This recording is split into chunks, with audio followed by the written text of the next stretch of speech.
السلام علیکم ورحمۃ اللہ وبرکاتہ۔ ناظرین، آج ہم آپ کے لیے ایک نیا واقعہ لے کر حاضر ہوئے ہیں جو کہ بہت ہی خوبصورت واقعہ ہے۔ یہ واقعہ حجاج بن یوسف کی دردناک موت کا واقعہ۔ حجاج کو عبد الملک نے مکہ، مدینہ، طائف اور یمن کا نائب مقرر کیا تھا اور اپنے بھائی بشر کی موت کے بعد اسے عراق بھیج دیا، جہاں سے وہ کوفہ میں داخل ہوا۔ ان علاقوں میں 20 سال تک حجاج کا عمل دخل رہا۔ اس نے کوفے میں بیٹھ کر زبردست فتوحات حاصل کی۔ اس کے دور میں مسلمان مجاہدین چین تک پہنچ گئے۔ حجاج بن یوسف نے ہی قرآن پاک پر اعراب لگوائے۔ اللہ تعالی نے اسے بڑی فصاحت و بلاغت اور شجاعت سے نوازا تھا۔ حجاج حافظ قرآن تھا، شراب نوشی اور بدکاری سے بچتا تھا۔ وہ جہاد کا دہنی اور فتوحات کا حریص تھا، مگر اس کی تمام اچھائیوں پر اس کی ایک برائی نے پردہ ڈال دیا تھا، اور وہ برائی وہ تھی سعید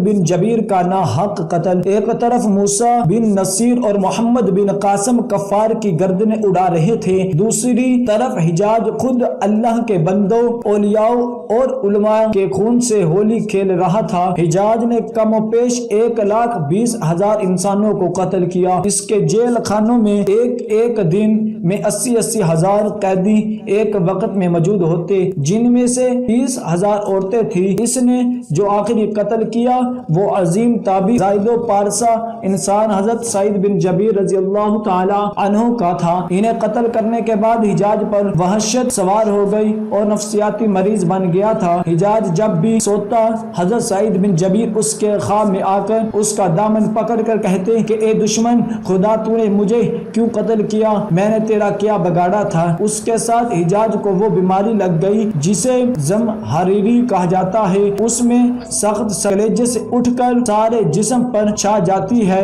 وہ کانپتا تھا، آگ سے بھری انگیٹھیاں اس کے پاس لائی جاتی تھی اور اس قدر قریب رکھ دی جاتی تھی کہ اس کے کھال جل جاتی تھی، مگر اسے احساس تک نہیں ہوتا تھا۔ حکیموں کو دکھانے پر انہوں نے بتایا کہ پیٹ میں درد ہے۔ ایک طبیب نے گوشت کا ٹکڑا لیا اور دھاگے کے ساتھ باندھ کر حجاج کے حلق میں اتار دیا۔ تھوڑی دیر بعد دھاگے کو کھینچا تو اس گوشت کے ٹکڑے کے ساتھ بہت عجیب نسل کے کیڑے لگے ہوئے تھے۔ ان سے اتنی بدبو آ رہی تھی کہ جو پورے 1 مربع میل کے فاصلے پر پھیل گئی۔ درباری اٹھ کر بھاگ گئے، حکیم بھی بھاگنے لگا۔ حجاج بولا، تم کہاں جاتے ہو؟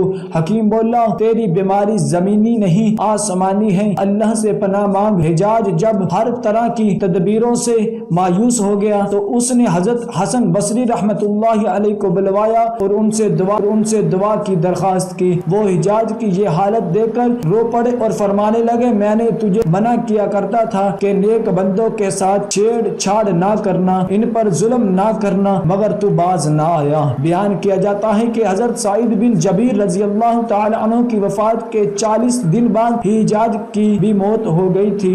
جب دیکھا کہ بچنے کا امکان نہیں تو قریبی عزیزوں کو بلایا جو بڑی راحت کے ساتھ حجاج کے پاس آئے۔ وہ بولا، میں مر جاؤں تو جنازہ رات کو پڑھنا اور صبح ہو تو میری قبر کا نشان بھی مٹا دینا کہ لوگ مجھے مرنے کے بعد قبر میں بھی نہیں چھوڑیں گے۔ اگلے دن حجاج کا پیٹ پھٹ گیا اور اس کی موت واقع ہوگی۔ اللہ پاک ظلم کی رسی دراز ضرور کرتا ہے، لیکن جب ظالم سے حساب لیتا ہے تو فرشتے بھی خشیت الہی سے کانپتے ہیں، عرش ہل جاتا ہے۔ اللہ ظالموں کے ظلم سے ہم سب کو محفوظ رکھے، آمین ثم آمین۔ دعا ہے کہ اللہ تبارک و تعالی ہم سب کو ان کلمات پر عمل کرنے کی توفیق عطا فرمائے۔ صدق اللہ العظیم۔